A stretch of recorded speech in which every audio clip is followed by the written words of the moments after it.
All right, everyone, we might get underway if that's okay. So we can get our last of our formalities out of the way and eat some of the nice food from Mayfair Bakery and have a drink and wind down. So before we introduce Ollie and we do our bit of a session, hello to the people that are tuning in from the live stream. We just thought when we penciled in our HubSpot events for the year, it's been a long time since we've been able to do a face-to-face event. The background is we got the rights of the permission to run the HubSpot User Group in Adelaide in January 2020. And we had our first face-to-face event booked in for March 2020. Not sure if that date rings a bell with anyone for any particular reason, but pretty obviously that event didn't happen, and HubSpot made a decision that globally we'd run all these events virtually for the foreseeable future. And I guess that was cool because it was easy. You could just tune in the middle of your day and that was good. But also, I think everyone was a bit bummed that we couldn't have face-to-face events for a while. Eventually they opened that back up so that we can have face-to-face events, and certainly my experience with Digital Adelaide is as soon as people could go back to face-to-face events, they were keen to actually see other human beings and converse and get away from a computer and their house and their children and everything like that. So this is actually the first face-to-face HubSpot event since 2019. And we thought as a good way to do that, we would have a pretty casual event. So I guess one thing we want to do is run through some of the new things that have been added this year, just so that people are across what it can do. Some of these things, I know a couple of you don't use HubSpot. Some of these things are just in the wild no matter what you use. So we will talk about HubSpot today, but there are other ways that you can adopt these for your business. So if you want to talk to us about that after, by all means do that. But also, there's sort of, people get a bit concerned about sharing some wins and bragging and stuff like that. So we thought we'd just have an old-fashioned brag session at the end and just tell us about good stuff that's happened this year. There's lots of bad stuff that's happened, and you don't need to, you just open a newspaper to find out everything bad that's going on in the world. So let's just talk about some good stuff that we've achieved this year. I know we've got a couple that we thought we'd brag about, but it's not about us bragging, it's about a shared brag in a friendly environment. So we'll crack on through that. What do you reckon, Ollie? Yeah. All right, and of course this is nice and casual, so if you've got questions about the content, my suggestion is just yell them out in your best outside voice, and we'll sort of just have a conversation about it. But try and use that outside voice so that Carol's microphones pick it up and people at home know roughly what you're talking about. What do you reckon, Ollie? Do it? All right, let's get cracking. So this is a very vague title, but as Ryan said, this is pretty much us going through the stuff that we've been quite happy, because HubSpot has basically brought a lot of new stuff in 2023, so that's us going through the stuff we're most excited about, that we've started for the most part playing around with, and that we highly encourage you to give a try if you haven't already. So this is it. We call them the 2023 game changers, and how to use them, or why you should use them in 2024. And can I just say, like, yes, you've used game changers, which might be setting the bar quite high. Some of these things don't look like game changers, but when you're in HubSpot all the time, they become game changers. Yep, that's true. So something you might look at and go, ugh. I'm trying to sell the dream, right? Okay, all right. Okay. So the first one, obviously, if you don't live under a rock, you know that for the past year, pretty much, AI has been quite a big thing, and you see it absolutely everywhere. And HubSpot has quickly jumped on board with this and really made a lot of changes to use AI. Well, I mean, they were already using AI for quite a few things, but not in the way ChatGPT does. And we've seen quite a lot of improvements in the portal with that. One of them is the content assistant. So what the content assistant does, for those who haven't used it, is that you've got a bit of text. You can tell HubSpot or the content assistant to expand on it, to change the tone to witty because it's Ryan Jones talking, that kind of stuff, where you can shorten it or you can simply rephrase it. Don't try and get it to write in Australian. If anyone's tried that, you get a lot of crikeys and g'day mates just injected into American text. Doesn't make any sense. But now it's pretty much everywhere in HubSpot, so you can use it in for website pages, landing pages, socials, emails, both marketing emails and the one-to-one emails, even CTAs now, the knowledge base, conversations, and it's quite a powerful tool. So there's an example right here, which is, this was for a blog. There's a button that says generate blog. Just clicked on it, so it starts asking you for an idea. I said basically I want to talk about HubSpot and how to use AI in HubSpot. So I put in my idea. It gave me a title which was Supercharge Your Marketing with AI on HubSpot. And yeah, that sounds cool. And then I went, yep, okay, well, grab that one. And then it just generated an outline for me here, which with a description, with paragraph headers. So it gives me what I should talk about. And I can just click on generate blog post, and it will basically generate a whole blog post about supercharging your marketing with AI and HubSpot. And obviously with any of the AI stuff, it's not as simple as this. You still need to go into it and make sure that it doesn't say stuff that is not true, for example. But it's in 3 seconds, I've got a full blog post, and instead of spending 3 hours writing it, I can just spend about half an hour just editing it and using the content assistant as well to just basically rephrase it or make it witty. So that's a powerful tool, and yeah, it's absolutely everywhere in HubSpot at the moment. And this is one of the big things that I think we'll continue to see next year. So this year we had this explosion in people using ChatGPT. HubSpot used ChatGPT behind the scenes to generate this. So they were using the GPT-4 model. But if you're using ChatGPT to generate your blogs and generate all this kind of stuff, which you can do, you've still got to then round trip that information into HubSpot. It's got to go into a Google Doc, or it's got to go into a doc where you can edit it, put it all together. To do a blog outline like this is really only one command in ChatGPT or Bard, but then you've got to write a series of commands to go through and write all those headers. If HubSpot's basically going to do that for you, then that's saving you quite a lot of time on working with the AI. So I think this is something that a lot of people are going to be adopting next year, where they go, okay, well, now I've got, not only have I got this AI that's going to save me 2 or 3 hours, but it's in the tool that I'm working with every day, so I don't have to go to another tool to do that. HubSpot are doing it now. I think MailChimp might be doing a little bit of it, not as much, but I think we'll continue to see more and more products in the market doing that.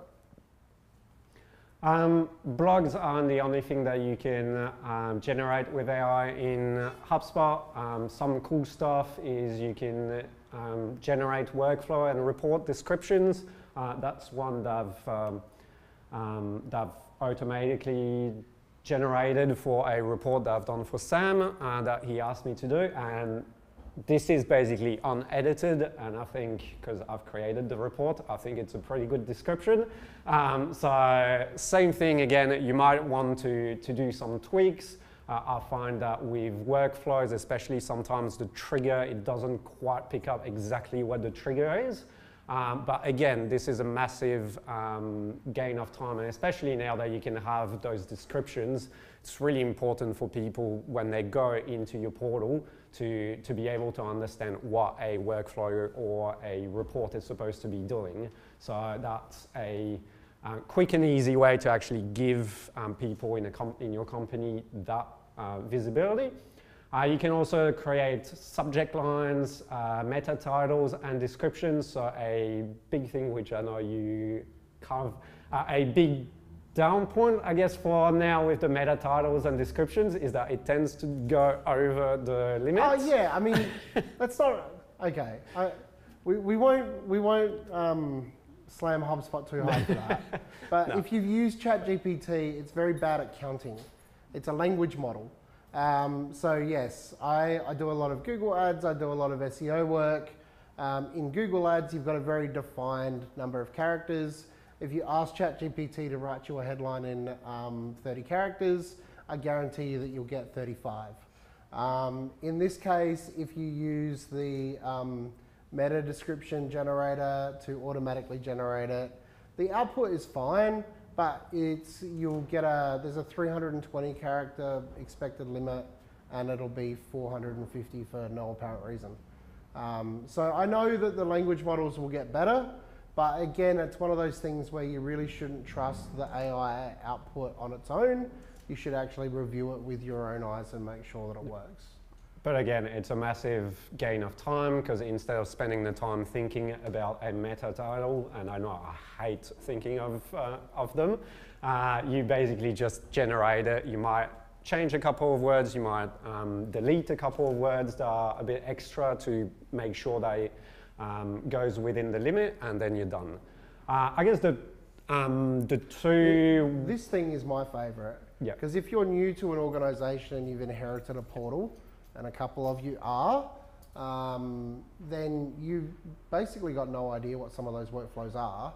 And I guarantee you that in most organizations, they wouldn't have documented what those workflows and reports were supposed to do.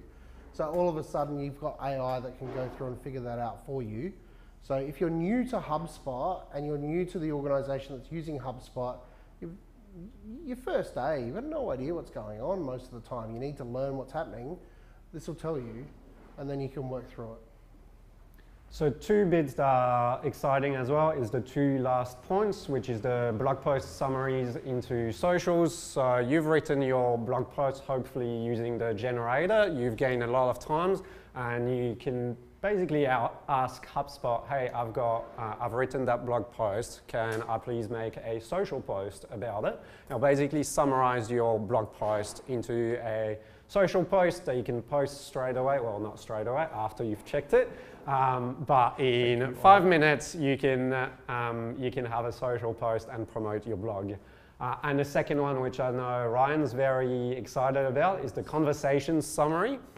So you're having a conversation in HubSpot, and let's say I am having a conversation with a client about a ticket, they've got an issue, and then it's pretty urgent to fix, and I'm sick today, and someone else needs to pick it up. The conversation summary helps you basically summarize what has been happening, and so someone can actually pick that up and doesn't have to go through the whole conversation to try and understand what's happening. The other helpful example is when you've got to move something from like a level 1 to a level 2 support type scenario, where somebody might be triaging the conversation, trying to help the client as best they can. Then you've got to hand that off to somebody who's got a high level of expertise. You just give them an AI generated summary so they know what's happening without having to read 30 emails in the history. And HubSpot has also a lot of AI data cleanup or data quality features. So that was already existing, but they're getting better. So automated data cleanup, so HubSpot can check your records and look for duplicates, for stuff that is not formatted properly, like a good example would be the phone numbers.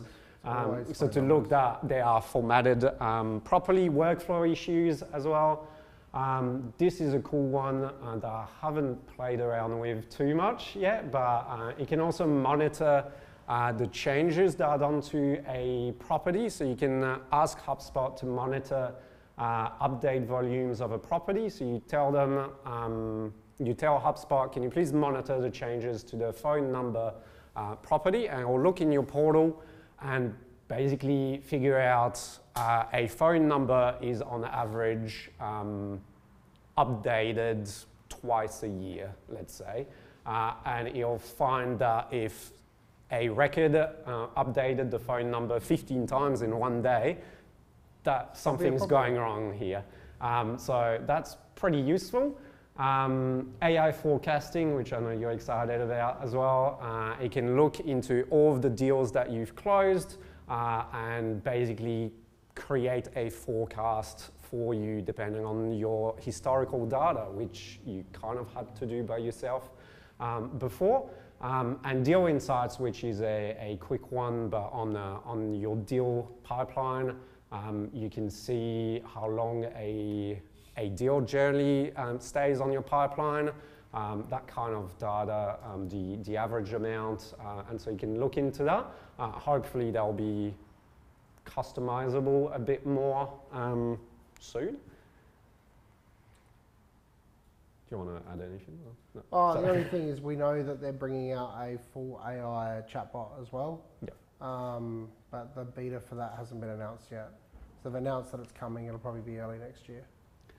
So another big thing that HubSpot brought is ChatSpot, which is kind of like separate from HubSpot, but not too much. Like The HubSpot CTO is a giant nerd, and he likes to just go and create his own projects. His name is Damesh. Yeah. And he does not shy away from the fact that he's a giant nerd. He owns it. And so he's gone ahead and built out this tool called ChatSpot, which now uses GPT-4 as well. So again, like we're seeing consolidation in the AI models. HubSpot aren't trying to replicate it, they're just trying to make it useful. And because he's created it, it's full of dead jokes, which I really like. Is. It's terrible. But basically ChatSpot, you can do a lot of stuff in it, and it's getting better day by day. I know that I haven't used it in a little bit, and it looks completely different from when I last used it. But you can do CRM actions, for example. You can ask ChatSpot, hey, I need to quickly add a contact to my HubSpot portal, and you can you ask it via a prompt, and it can do it. You can check records. You've got. Why don't we pick on Gianni, because he's right down the front here. He wants to be picked on. So Gianni runs Sorelli Coffee. Sorelli Coffee need more people, more cafes using their coffee beans. So Gianni can go here and use the AI prospecting tool to find cafes which fit a certain size in a certain geographic location, and then he can automatically add the records to the CRM and start communicating out with those people. And so previously that would have been a job for a person to go through and find that information. And I guess this is one of those counterpoints with AI. In my experience, a lot of the time, because that was a job for somebody, it got put to the bottom of the list while we dealt with the inbound leads and we dealt with the other things that were going on. Now, because it's a thing that we can use an AI tool to semi-automate, it's something that can actually happen in the business as opposed to being something that gets put off.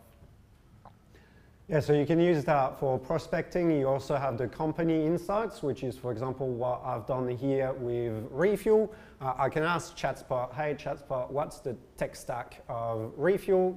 I just gave it the domain of Refuel Creative, and it basically can tell me what Refuel use. Giving away all our secrets, Holly. Sorry, yeah, sorry. We're using HubSpot. I shouldn't say that. But yeah, you can find company insight, obviously the size of the company, that kind of thing. You can draft emails as well if you need to create a quick sales email. It can find you extra keywords for your campaigns. Same thing as in with the content assistant, it can generate blogs. It can also generate images, but with AI, be careful with that. Because especially if you need to create images with faces or fingers, because it tends to not do that quite well. But you can ask ChatSpot to do that. And there's a lot of template prompts, so obviously you can create your own prompt in ChatSpot, but there's a lot that's already listed by default, so it's basically the press of a button. Common examples, yeah. Yeah, so it's really fast and easy to use. All right. This is one of those things that I mentioned right at the start where it's like, this doesn't look that exciting, but it totally is. Yeah. So another area that really vastly improved in HubSpot over the past year is the collaboration and productivity tools. So one of them, for example, is the collaboration sidebar. Is you are creating a blog in HubSpot, and you now have a sidebar where, for example, in Refuel, Sam, or the other Sam, our copywriter, Jerry creates the blog post, and he can, through that collaboration sidebar, he can now request my approval, basically tell me, Ollie, I've finished this blog, can you please check it and approve it? I go in and check it. I can, from the same sidebar, put comments in there. Hey, you've forgotten about this. I don't understand this, or this could be improved. I can tag him in the comments so he can make the edits. And then once I'm happy with the blog, I can approve it and put it live. So there's also improvements to meeting tools with, which one of your hates, I guess, is that you couldn't book meetings for other people. Oh, yes.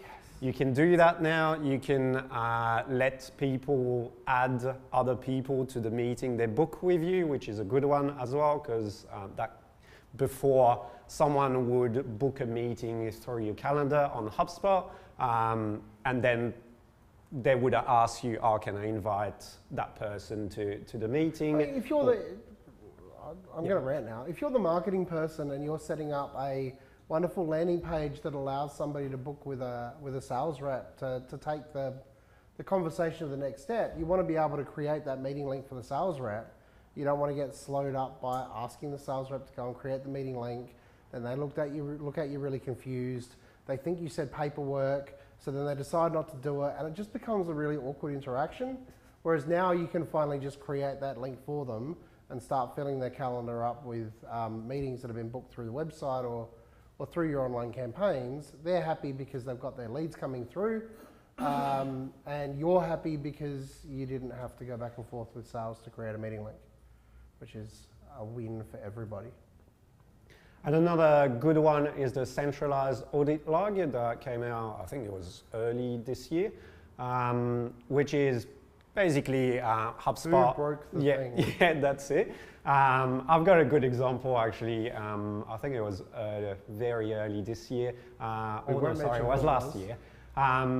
Where a client of ours suddenly at the start of a month had about 15,000 contacts go from marketing to non-marketing. And it took me about 5 hours to find out that it was eventually an import that was done about 2.5 months ago that triggered the workflow that basically triggered an action on that day. And that's what turned all those contacts as non-marketing contact. I would have loved to have the centralized audit log then, because it would probably have been, instead of 5 hours, probably about 30 minutes or not even.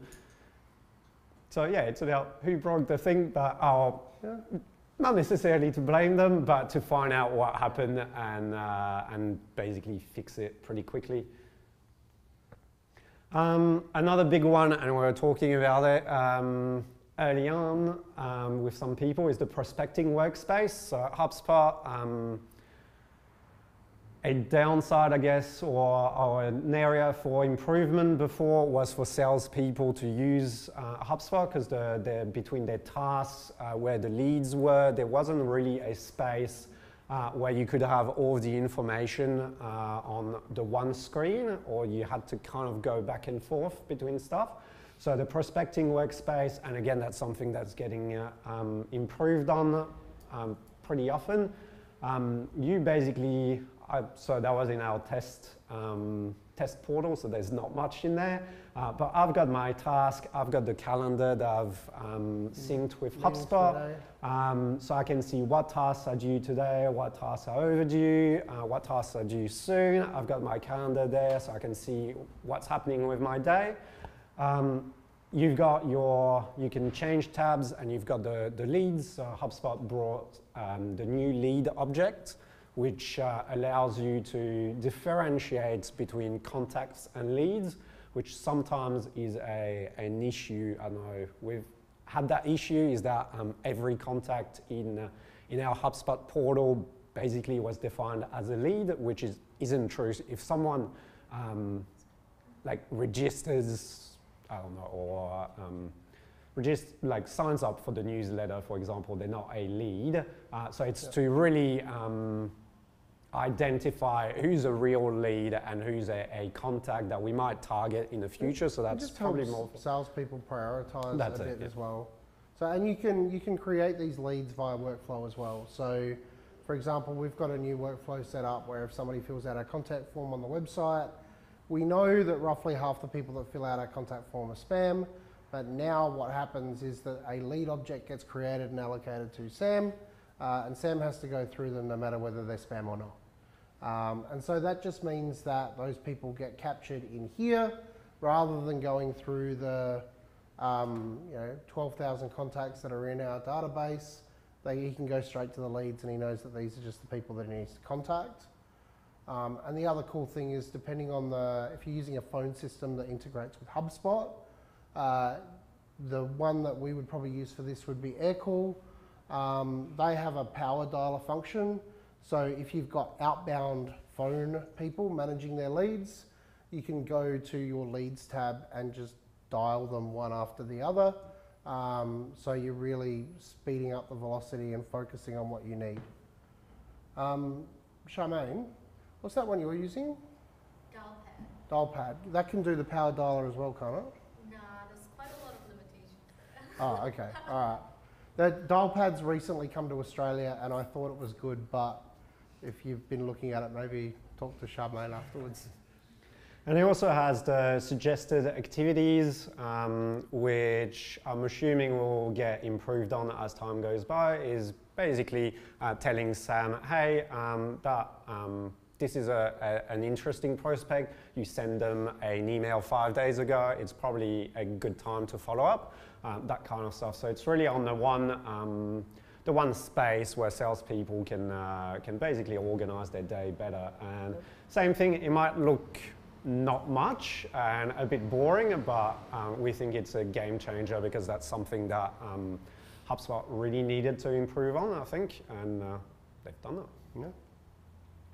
Other exciting updates, which is basically the stuff I couldn't put in a category, the new CTA tool. So before, when you did CTAs in HubSpot, they would kind of look like the button that we've got here. They're so misunderstood, but they're very powerful. Yeah. Because even when you've got the humble button, you can put that button in a different place, designed to appeal to somebody different. You can apply different split tests to them. So if you know that somebody is in a particular industry, you can change the wording on it. You can also use the CTA that they clicked on to file away some information about them in their contact record. So if you had a page of CTAs on what footy team they like and they click on the Crows, I'm in the wrong suburb to say that, but I'm going to anyway, then you can file away in the contact record that they like the Crows and ring them up when the Crows win the grand final next year and just celebrate with them on the call. Whereas now we've gone overdrive.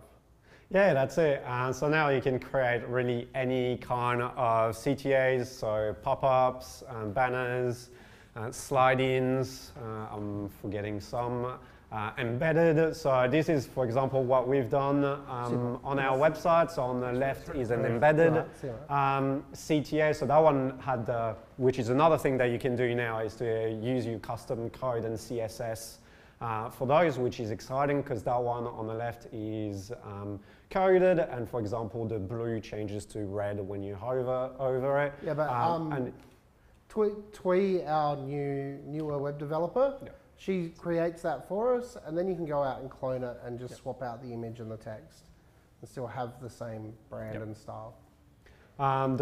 This one was a slide-in that I've done for the event today, and that was really using, so of course again, and that's a new tool, but you've got plenty of templates. That was just using the HubSpot default slide-in template. I changed the image, I changed the text, and that was pretty much it. And in 5 seconds, I've got a slide-in that I put on every page that mentioned HubSpot. So the big win with those is just, for me, they look better. Yeah. The old ones were getting a bit daggy. Some of the old pop-ups were a bit daggy. So now they can look more in line with your brand rather than, you can still go to a website and see a pop-up come up and go, oh, you guys use HubSpot. I know full well that that's a HubSpot pop-up. So being able to personalize that brand experience a lot more is really useful. Other exciting update, the associations, they've been getting a bit of love this year. So you know that in the HubSpot portal, you can associate a contact with a company, which is done automatically if HubSpot can find a company, which is... This is for you. 99% because of the now time. you can associate a contact with a contact. Yeah.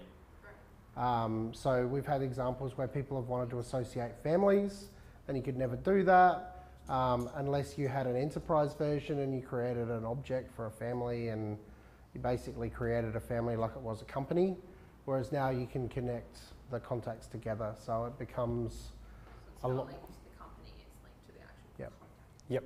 Great. And you can associate parent companies with children companies as well, which can be pretty useful. There's that. There's also being able to pull the associated records data in workflows. An example would be, well, I think that's the example here, is in a workflow, I want to create a reminder or a notification about a contact they send to Ryan, but I want to include a bit of the company details in that notification. I can ask my workflow to add a data source, which is the company, and so I can add the company details or about us, like in the example. I don't have to duplicate those properties which you had to do before. I'm very excited about associations because I don't know if everyone knows, but now you can have different levels or labels of associations. So for a classic example would be when you associate a contact to a company, you can say this is the main point of contact or this is the decision maker in a company, and then you can trigger automation of that. You can't... Actually, the NDIS is a great example for that because we've had organisations, we take their client management system and they have 3 different contacts, and the traditional way of doing this in their computer systems is to put all of their names in the one field with all of their phone numbers. You can't do anything with that data. Now we can extract it out by workflow, tidy it up and put labels on it so we know who to contact and when. Yeah, and I'm hoping this is for 2024, but the day you can actually set, I know HubSpot is working on it, but the day you can set those association automatically will be a game changer. Because imagine I find that Ryan's title at Refuel is CEO. I can set him directly as decision maker, and then we can have some automation through that. That will be absolutely fantastic the day it happens because it opens up so many possibilities. Another thing that got a lot better, and again, this might not feel much, but you can get a lot cleaner and more organized data in HubSpot. One good example is the record card customization. So the record card is your contact record, for example, in HubSpot. You've got your details, your properties on the left. You've got your central panel that is the activity, and now you've got the overview as well, which you can fully customize now. So you can decide to have different properties shown in that overview, or an association table or data highlights. And you can fully customize that conditionally as well. So basically that means that for a specific contact record, I can show completely different data to Ryan and to Sam, for example. Or depending on the customer life cycle stage, I can show completely different data. A good example for us would be when we are getting ready to send a proposal for a prospect. We probably want to be able to see all of the properties that are linked to the proposal. But once we send the proposal, we don't necessarily, or once they're a customer, we don't necessarily need to see that. So we can basically change what people see in a records so that they see the most important data at this specific stage. But it doesn't even need to be as advanced as that. You could have a team that is your support team, you could have a team that is your delivery team, and a team that is your sales team, and just show them different information on their contact records so that they've got what they need to do their job. Another thing that you can edit now, and that's pretty new, is conditional property logic and conditional property options. So what that means is conditional property logic, you can tell HubSpot, if a property is equal this, I want this property to be filled. So for example, if we've got a property that is the contact's favorite preferred method of contact, it can be email or text. If it's text, I would want a phone number in there. So I can actually set that up in HubSpot now so that if that property is text, I have to fill in the number. And the conditional property options, if you've got properties in HubSpot, we all have a few of those, where you've got a load of different options. So it's a drop-down property, for example, let's say state. We've got a state property, and because we've got clients in the US and we've got clients in Australia, we've got all of the US states and all of the the Australian states in there. You can actually set up a conditional property option so that if the country is equal to the US, you can only see the US states, and same thing for if the country is Australia, I only see the states of Australia. So that's pretty exciting, and again, that's to be able to clean up the data and to make sure that you only see the stuff that you want to see pretty much in your portal. In terms of organizing the data, we now have folders for workflows, which if you're like me and you like to create 10,000 workflows for your sales process, this is great. And you can do subfolders as well. So for example, talking about the sales process, I can have a sales process folder. Each stage of the sales process is in there, and I put the relevant workflows in there. So that, again, if I'm sick or if I leave Refuel, I'm not planning it, don't worry. Do we need to have a chat? Someone can actually find what I've done a lot.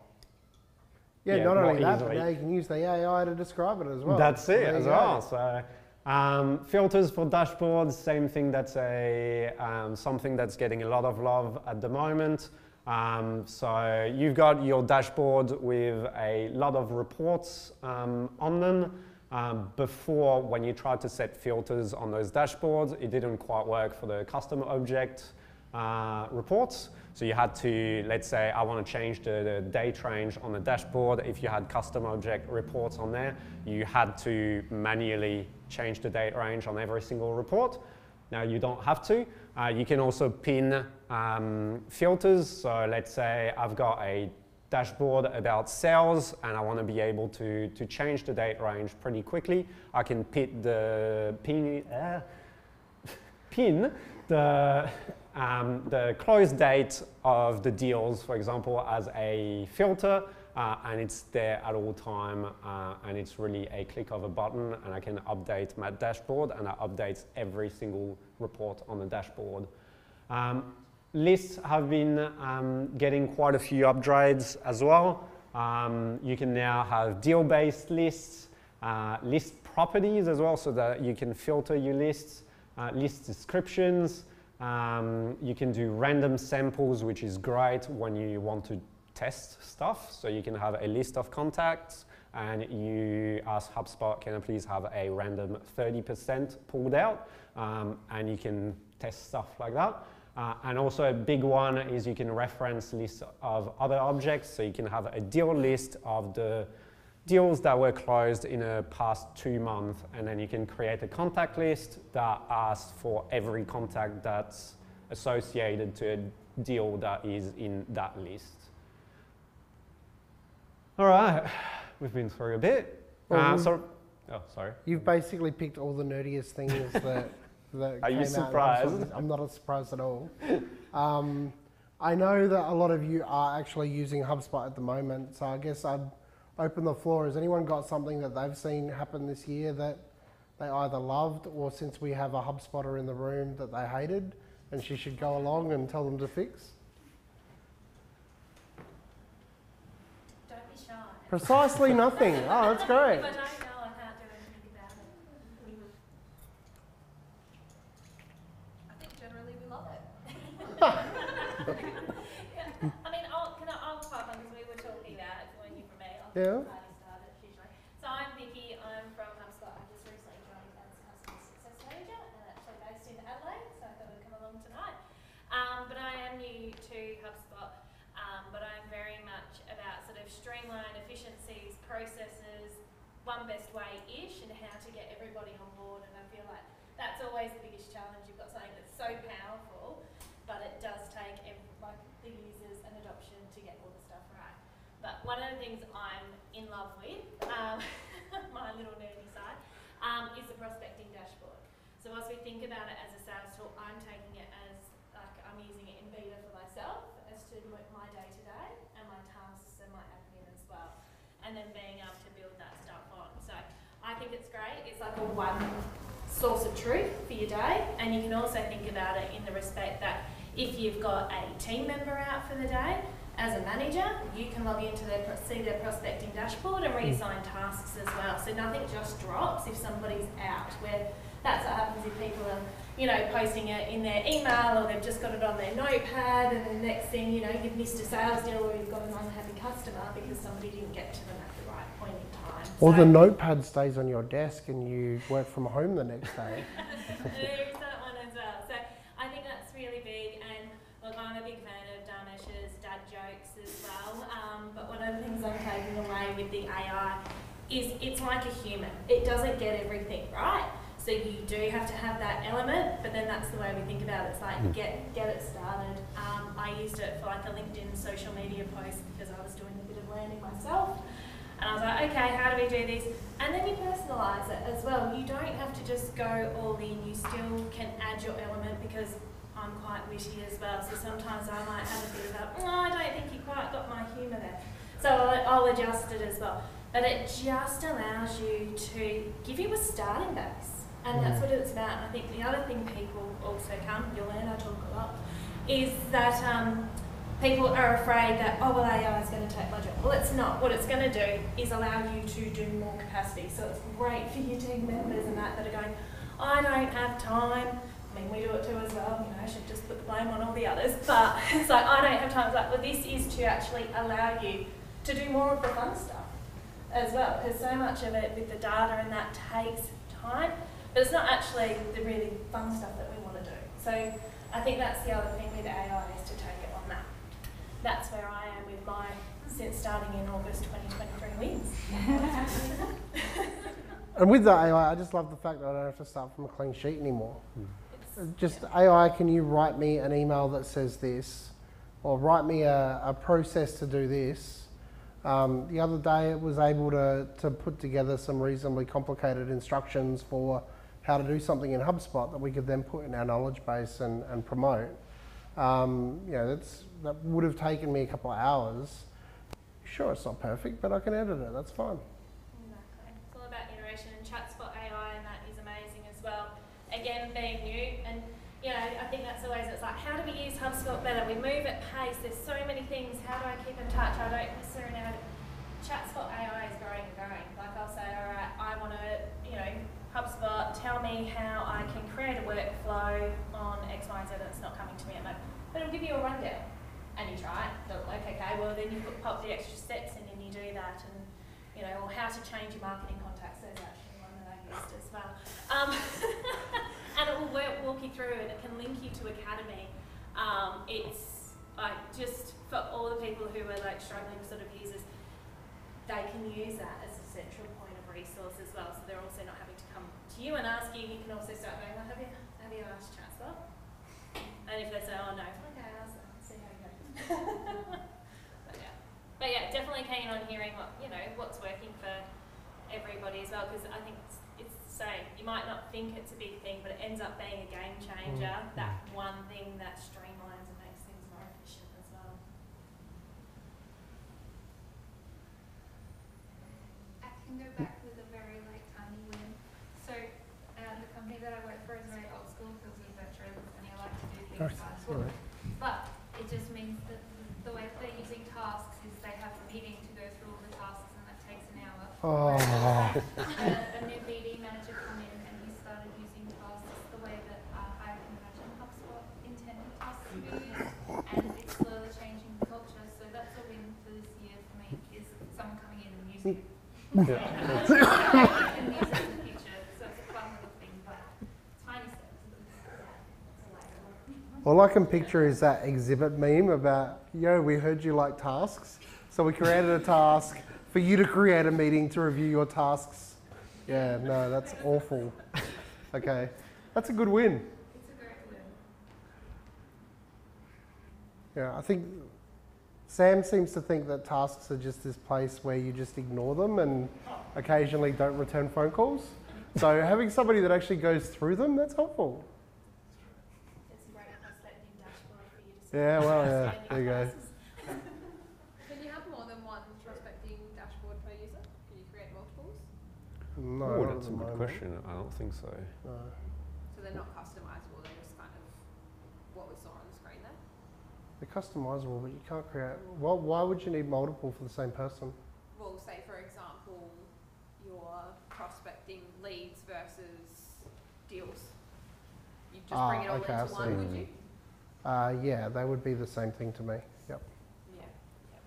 We kind of segment them, so before they're a client and then after they're a client, we actually run our leads right through the platform from when they start with us to when their file's closed.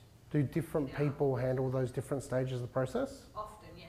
So what you could do is you could allocate the leads as a lead object to a person, and then once they've actually qualified the lead, then they could be automatically reallocated to somebody else. Yeah, understood. Yeah, that'd be the best way to do that. It's good feedback. We want to be able to customise multiple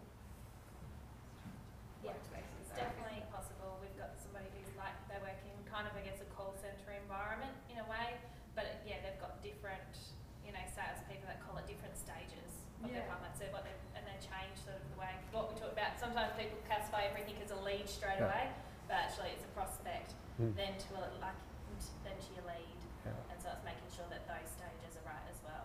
Yeah. Because then you can associate who contacts it based on the lead that it Yeah. is. Yeah. So basically everything in HubSpot at the moment is customizable except the prospecting tool, which also happens to be the last thing that they released. So it'll happen next year, I'm sure. Yeah. Yeah, I'm sure too. Anyone else got something new that was exciting? No? Any challenges of people? Hey, I got one. We hired a marketing assistant. Sorry. Also, Well- that's a month. No, the only reason I want to point it out is because Tori was instrumental in pulling this all together today. So, thanks, Tori.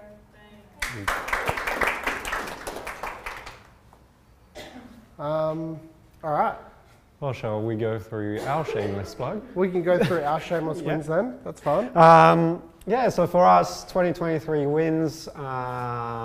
We like HubSpot. We also like, obviously, to tell HubSpot when we're not, when things we don't like, especially when you like Ryan and you like to call a spade a spade. But we love HubSpot, and obviously we think it's a fantastic platform, and there's not quite anything else that gets stuff done at the same level, or that gets your one source of truth, basically, for your business. And we love to play around with it, and for that we won an award. So that was for the Platform Excellence Award for our work with KTIG. So a lot of that work was around cleaning up. So KTIG was an early adopter of HubSpot, and we did a lot of work around cleaning up the data that was in there and making it easy to use, making it truthful because they didn't trust their data basically. So it was, yeah, a lot of cleanup to make sure that they could trust the data that was in there and it was easy to find and to use for them. A lot of the tools that we went through would have been helpful then, but yeah, it's, yeah. It's a common example of somebody says, oh, well, HubSpot's really not working for me. And then you go in there and you have a look and it hasn't been set up properly. Nothing's been customized to them. So even simple things like being able to see the information that their sales reps needed on a contact record, that wasn't done, so they couldn't find what they needed. Lots of duplicate contacts and other things like that. So it's amazing how much sort of impact you can make on the business just by cleaning up the basics. So obviously we think we're pretty good with HubSpot. So if you've got any question during that networking, feel free to ask. We're not just good with HubSpot. We also do a lot of different things. So that's another win for us this year, is that we did a full service digital support and strategy for the Australian Centre for Business Growth. So that was basically all social media, paid advertising, SEO, website, and we got their some Salesforce form integration. If you want to know why you should buy a HubSpot, just talk to me about their Salesforce form integration. Yep. And it's actually a client who tells us regularly, I wish I was on HubSpot. So there you go, that's a lead probably to follow up. But we got some pretty good results this year, so pretty happy with that. And also, especially this guy, pretty good with PPC, because I'm pretty sure you were born with yeah, with a spreadsheet in my face. Yeah, that's pretty accurate. So do you want to talk about yeah, Sealink? so we've worked with Sealink for a long time. We've now got a case study up on our website about the work that we've done with Sealink. The thing that I'm most proud of with what we've done here is there was the bushfires in Kangaroo Island that burnt down a lot of infrastructure, and we basically had to pull all the advertising back for a significant period of time for KI. Then in late 2019, you might remember the Sydney bushfires that completely killed tourism in Sydney. And a lot of the tourism that Sealink were experiencing in the Sydney market was the Chinese market. Something happened in 2020 that kind of brought that to an end. So the fact that we're able to get this kind of not just increase in conversions and increase in the money in the conversion value, but also actually decrease their cost of acquisition despite the fact that there was a pandemic that was pretty toxic to tourism related KPIs. Like that's something that I will be proud of forever, because to get that kind of result in that complex an environment is, yeah, interesting. So basically, I guess the point of this is when we go into networking drinks, feel free to ask. It doesn't have to be HubSpot related. Just if you need any advice or any... You had a HubSpot win? Yeah, I know, but it doesn't have to be necessarily HubSpot related. Just we're happy to have a chat and Tori got a new job. We've talked about that win. That was good. Sam got a new job this year. That was a good win. All right. Well, all right. That's us done. Good job, Ollie. All right, so stick around, have a drink. Mayfair, just down the road, 100-year-old bakery has put together some snacks for us. We like to support local, so the beer and the wine is actually from a local brewery that uses HubSpot. So we've kept it all in the family. There's a bit of gin. They also make their own gin, so make yourselves at home. Hassle any of the Refuel team that we've got here that get all your questions answered and everything like that. Hassle Vicky, she loves it. And yeah, I'll just thank everybody for coming for the end of the year. And yeah, it's been a long year, but it's exciting to see people again. Yeah. And hopefully we can do this a bit more often next year. Yeah. Awesome. Thank you. Thanks.